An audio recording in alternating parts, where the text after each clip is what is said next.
एक रेस्टोरेंट जिसका नाश्ता बहुत फेमस था। अब नाश्ता फेमस था तो भीड़ भी बहुत लगती थी। इस भीड़ में एक आदमी आता और चुपके से नाश्ता करके बगैर पैसे दिए निकल जाता। एक आदमी जो 3-4 दिन से ये नोटिस कर रहा था, उससे रहा नहीं गया और वो उस रेस्टोरेंट के मालिक के पास गया और बोला कि भाई, कोई आता है और आपको चूना लगा के निकल जाता है और आपको पता ही नहीं चल रहा। उस रेस्टोरेंट वाले ने पूछा कि भाई साहब, क्या हो रहा है? तो उसने बताया कि एक आदमी आता है और भीड़ का फ़ायदा उठाकर फ्री में नाश्ता करता है और चला जाता है।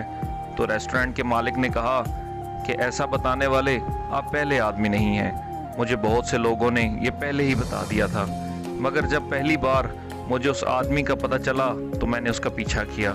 वो पास ही के चौक पर भीख मांगता है, तो मैंने उसे कुछ ना कहा और वापस चला आया। अब वो रोज़ आता है और नाश्ता करके चला जाता है। आपको पता है ये भीड़ उसकी वजह से है। उस आदमी ने कहा कि ऐसा कैसे हो सकता है, वो तो खुद फ्री में खा कर जाता है। तो उस रेस्टोरेंट वाले ने कहा कि हाँ, मैंने एक दिन देखा था, वो रेस्टोरेंट के बाहर खड़े होकर दुआ कर रहा था ऊपर वाले से कि भीड़ भेज, मैं चुपके से नाश्ता करूं और निकल जाऊं। इस भीड़ की वजह उसकी दुआ है। ये सुनकर सामने वाले की आंखें खुल गई।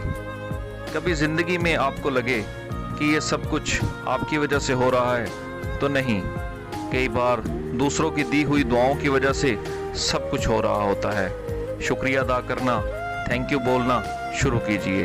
ये सब कुछ हमारी वजह से नहीं, ये उस रब की वजह से हो रहा है।